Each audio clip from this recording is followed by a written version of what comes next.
In this video we are going to show you Adventureland.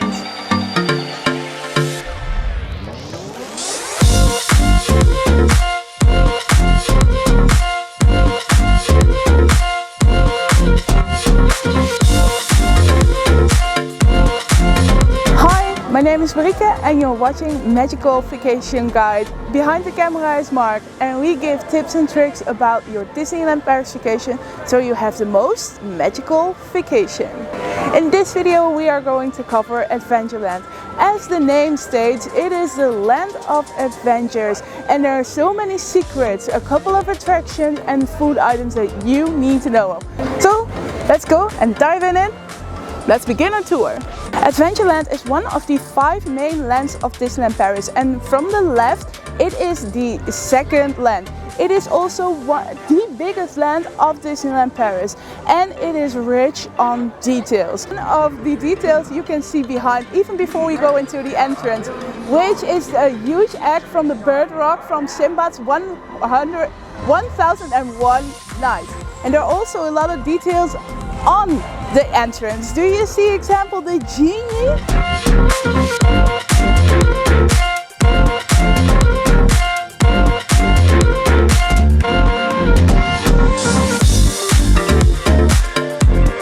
Adventureland on its own has 3 kind of countries, and the first one is Middle East African, and you see a lot of Middle East references here. When you go through the entrance from the hub, it is just Middle East. Have you seen the chandelier when you cross the entrance? It is actually a gift from the King of Morocco to Disneyland Paris. It is a way to show the connection from France to the Middle East. There are also a lot of references to the Sinbad stories of 1001 Nights, which I already said, with the genie and with the Bird Rock egg. There's also a genie by the bathroom, which is a painting, and it's not the genie that you might know.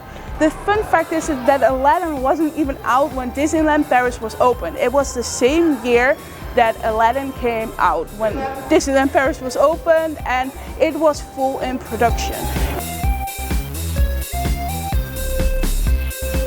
The biggest restaurant here in Adventureland is actually Middle Eastern themed. It is the Agrabah cafe, where you can get Northern African and a bit of Asian dishes right here.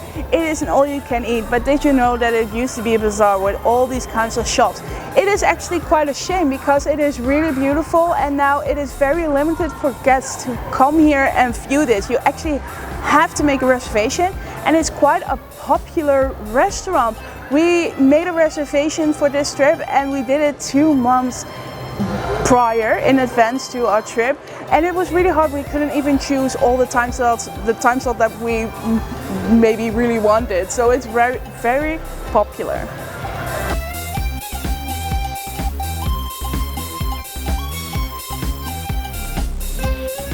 From the entrance to your left you can see the very first attraction, which is Aladdin themed, and it's La Enchantée Passage de Aladdin. It is a walkthrough attraction and you'll see a lot more walkthrough attractions here in Adventureland. There are only 2 big attractions and the rest is walkthrough. There are so much options to explore. So shall we explore Passage of Aladdin? Okay, let's go.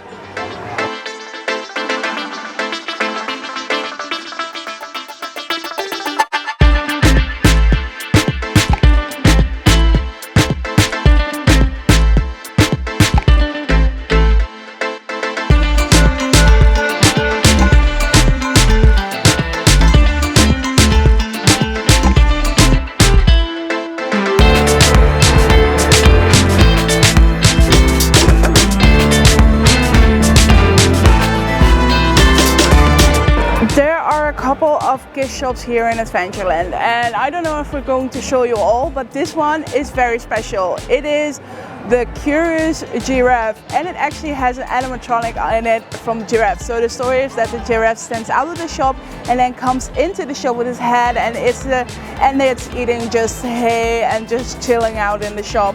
It is the first element that we can see that we're going from the Middle East onto the African ambiance. So let's go and see what they have to offer in that shop.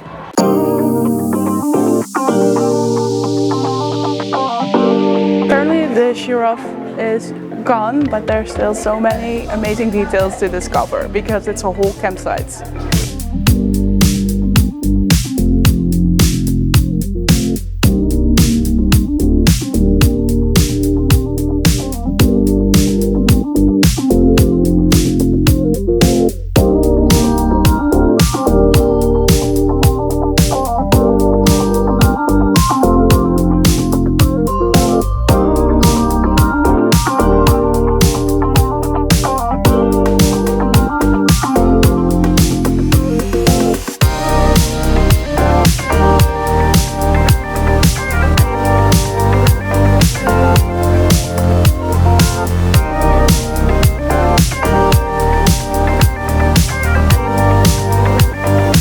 Check this out.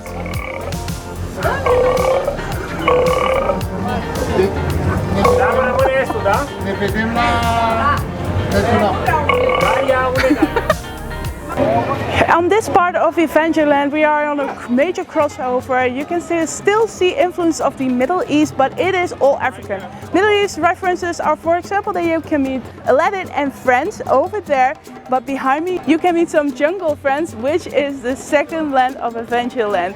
So we're now full in Africa with a little bit of Middle Eastern and jungle. Here on the crossover from the Middle East African jungle you can find two restaurants. The first one is Hakuna Matata, which is a concert restaurant. Here you can get African inspired dishes with the rice and the ultimate meat fest and all those kinds of things. We have eaten here a couple of times before and we love it. Oh look, there's Jafar. Okay, I'm sorry, it needed to be interrupted. I mean, we need to watch out, right?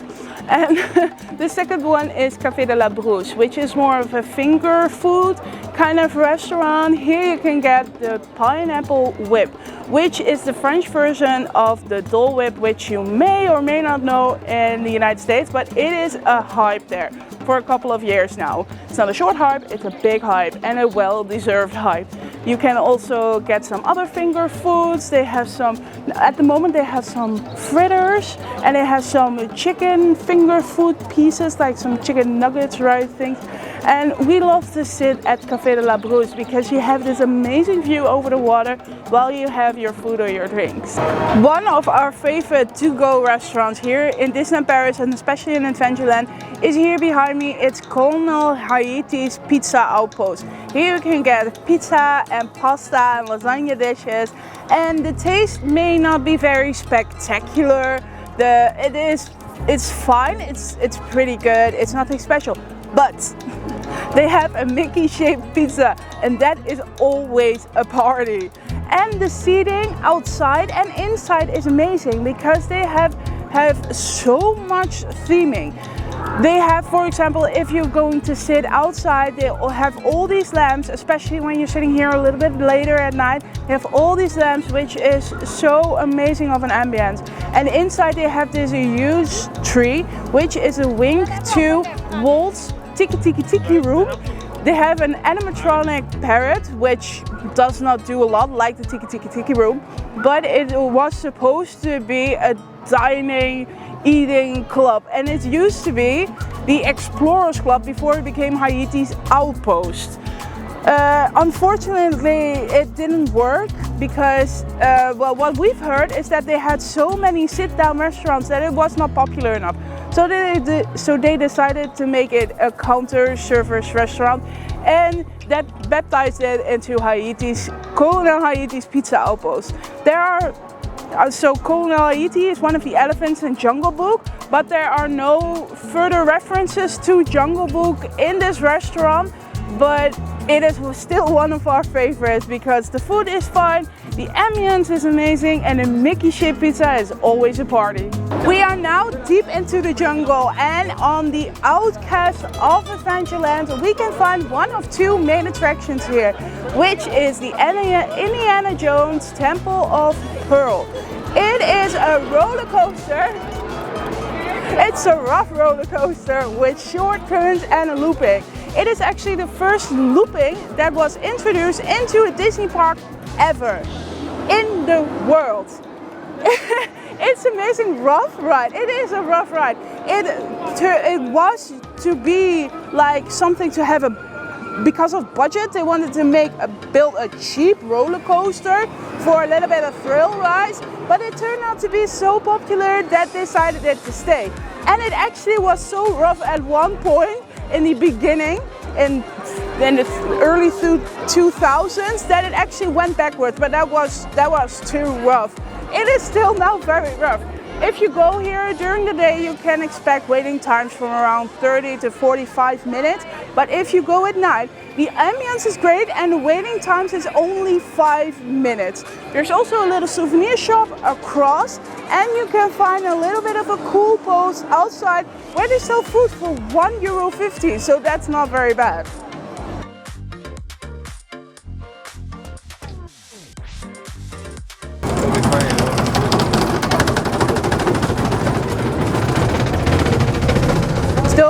Get lost here on Adventure Isle. It's a walk-through attraction where you can get lost. We have done Adventure Isle for like 1,000 times now, and we still even get lost and we discover all these new things.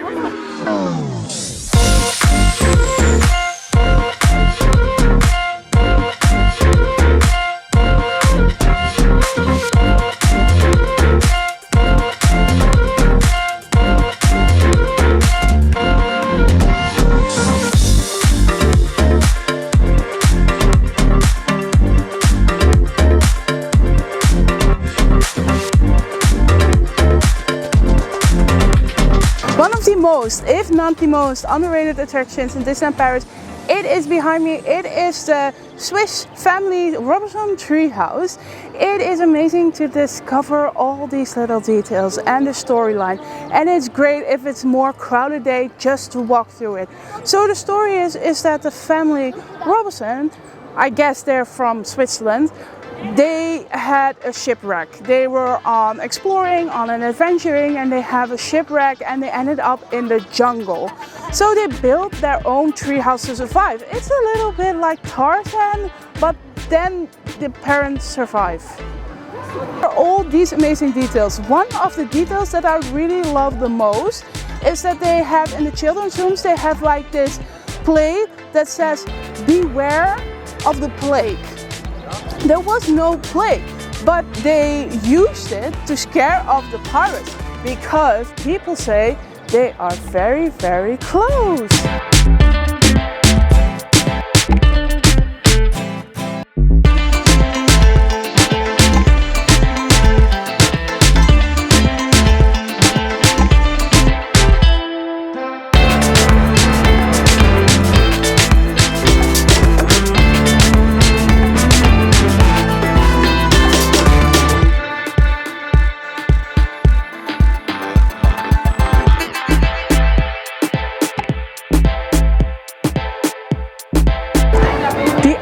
Playground for kids who love pirates. So we're getting a little bit more into the pirate land, and here one of the first things we see next to the Robinson treehouse is La Plage des Pirates, which is like this ultimate playground. I mean, I would have loved this as a kid.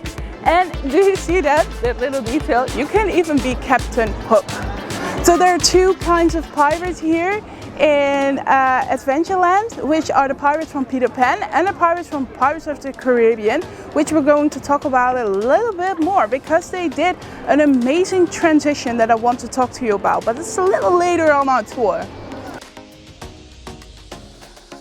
Are you scared of pirates? Be aware, because in this part of Adventureland you can find a lot of pirates. If you love pirates, go for it. This is the place you should be. Here are some amazing main things to go around with pirates. We have one of the biggest restaurants in Disneyland Park, which is a sit-down Captain Jack's. Here they serve Mediterranean pirate dishes, mainly fish, and sometimes, one amazing detail about this restaurant is that you can dine into an attraction. How amazing is that? You can see the attraction going by. And sometimes, you see this balcony upstairs here, sometimes, sporadically, Captain Jack pops up. I mean, if you're not scared of pirates, then you should definitely go here sometimes. They also have an amazing gift shop at the end of the attraction. So this gift shop, the theme is Nightmare Before Christmas and Pirates, of course. And this is also one of the main shops when it's the Halloween season. They also have a lot of Halloween merchandise here. So the attraction I've been talking about, what attraction would that be? I mean, there could only be one. I mean, Pirates of the Caribbean. You think the attraction that is inspired by the Disney movies? Wrong, it is the other way around. The Disney movies are inspired by this attraction. Pirates of the Caribbean was there before Jack Sparrow. Pirates of the Caribbean was one of the last, it was the last attraction that Walt Disney himself worked on in Anaheim, of course. He didn't even make it to Walt Disney World, unfortunately, to see that creation come to life. But it was the last attraction that he worked on. He had been thinking about it for a while back then, and he wanted to build like this basement or this cave where you could walk through all these pirates memorabilia and all these pirates objects. He was obsessed with New Orleans and he was obsessed with pirates. And then it got a little bit of a stop because of the World Trade Fair. And did you know what happened on the World Trade Fair? If you've watched our Fantasyland tour, you already know. But it's a small world happened there. They had made this boat ride technology. It was discovered there, and they thought this is amazing for our Pirates ride. So that is how Pirates is a boat ride. It was so iconic in Disneyland, and when they didn't have it in Disney World, people begged for it to come. And now in Disneyland Paris, they have made the story that they want to. The story of Pirates of the Caribbean is that you go through a village. So pirates are attacking this little town, and you can see it. They are coming with the scene of the boat. Then they are going to attack it, and then they have conquered the village. So that's one of the last scenes where they're all in the town with all the flames and with the laughing pigs, which is one of my favorite scenes. I love that scene with the pigs and where they drink. I think it's so adorable. But then there's the downfall. You are going down, and dead men tell no tales. So that is where it all goes wrong. And it actually has a food for thought element in it, because you can conquer all this wealth, but if you're going to die because it's cursed anyway, it doesn't matter at all. So that is the story of Pirates of the Caribbean, and it is inspired. It has inspired the biggest movie franchise with Jack Sparrow. So they put a little bit of Jack Sparrow elements in it throughout the year. So they have Jack Sparrow twice. Have you spotted them yet? And they changed the Red Lady. So first it was a woman who was auctioned off to the pirates, but now she's a pirate of herself. So those are a little bit of the changes from the last couple of years. It is an amazing attraction. Waiting is not very long because the capacity is great. During the day you can wait like half an hour maybe, but during the night you only wait like 5 to 10 minutes after the parade, a little bit after the parade. So that is an amazing ride that you should not skip.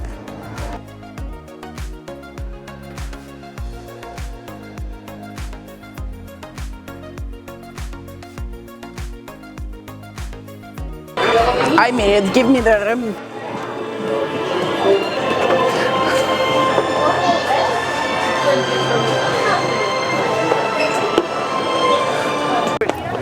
Oh my God!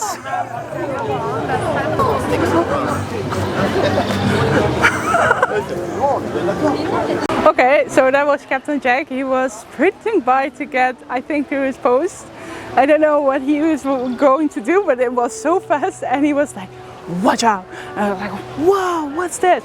So, and he just sprinted away. So that's amazing about Adventureland. There are so many adventures. And also what I really wanted to tell you is that, have you seen the vegetation? All around you can see all these kinds of vegetation. They have this bamboo, they have palm trees. You would never see them in France. So that's how you also get immersed into Fantasyland. You can see them everywhere. I'm sorry, Adventureland. So there are also a lot of beaches, like these white beaches from the Caribbean. And here you can see Captain Hook ships. Like I said, they have two kinds of pirates here. They have Pirates of the Caribbean and they have the Peter Pan Captain Hook. So this is Captain Hook's ship. And there you can see Skull Rock, also from the Peter Pan movie. And I promise you to tell one thing that I really love about the Disney parks in general, and that this is one of the places that you can see it like really, really good. So Disneyland is very good in transitions. They are not just go like, bam, you are in a country. No, they search for elements where they can mix it up. For example, here in Fantasyland, because we are on the border of Fantasyland by the Pirates of the Caribbean, you have Peter Pan attraction. The Peter Pan attraction, what does it contain? Pirates. So here you have these elements where they can bring the music together, the characters together, where they can bring other elements and details together, and that's what I really love about Disneyland. So they have done this more throughout the parks, and that's why I love Imagineering. But this is one really big example that I never really noticed it, but when I started to think about the transitions that they did, it is amazing. They also have more in Fantasyland, which is also on the border. They have the Pinocchio ride, and then they have Le Chalet de la Marionnette, which is a counselor's restaurant where they serve German dishes. And it's Pinocchio themed. So you have the attraction of Pinocchio, then you have Chalet de la Marionnette. But they also have the entrance is on the adventure side. So when you get into Pinocchio, it's all fun and it's all family orientated.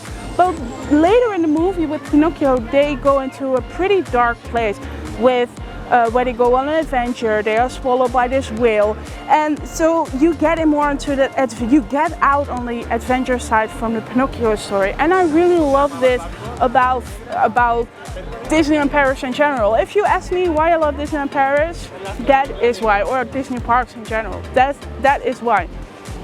So we are at the end of our Adventureland video.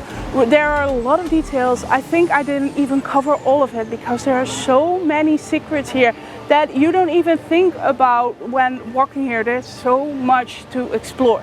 If I were to have to say that I have a favorite land in Disneyland Paris, in the Disneyland park, it would be Adventureland. Sometimes Mark and we have to wait in line for attractions really long, and we actually asked ourselves the questions once, like, in what land would you like to live? And both our answers was Adventureland. And I think that is why this is our favorite land. There's so much to explore, so many details, so many Disney Imagineering, and of course Pirates of the Caribbean, which is amazing. So with this, I want to say, I think our tour is coming to an end. I hope that you enjoyed our tour, and now that you are walking through Adventureland on your next visit, you're like, oh, I know that one. Did you know that? I hope you have that feeling. So I want to say thank you so much for watching. Don't forget to subscribe and hit that notification bell, ding, if you want to be notified when we upload a new video. Also made tours for Fantasyland, Discoveryland and Main Street, and we are planning on making a tour from Tierland as well, so definitely stay tuned. We also have other tips and tricks. We also go to restaurants and such. We are even going to Agrabah cafe like this trip, so we are going to upload this video next to this video. Okay, I'm going to promise you, we didn't really set our planning yet, but I'm going to tell you that we are going first Adventureland, and then we're uploading Agrabah Cafe, so you can get a little bit know more about Agrabah. So thank you so much for watching. I hope you have a magical day, and then you now have enough handles to get that most out of your magical vacation. See you in the next video. Bye!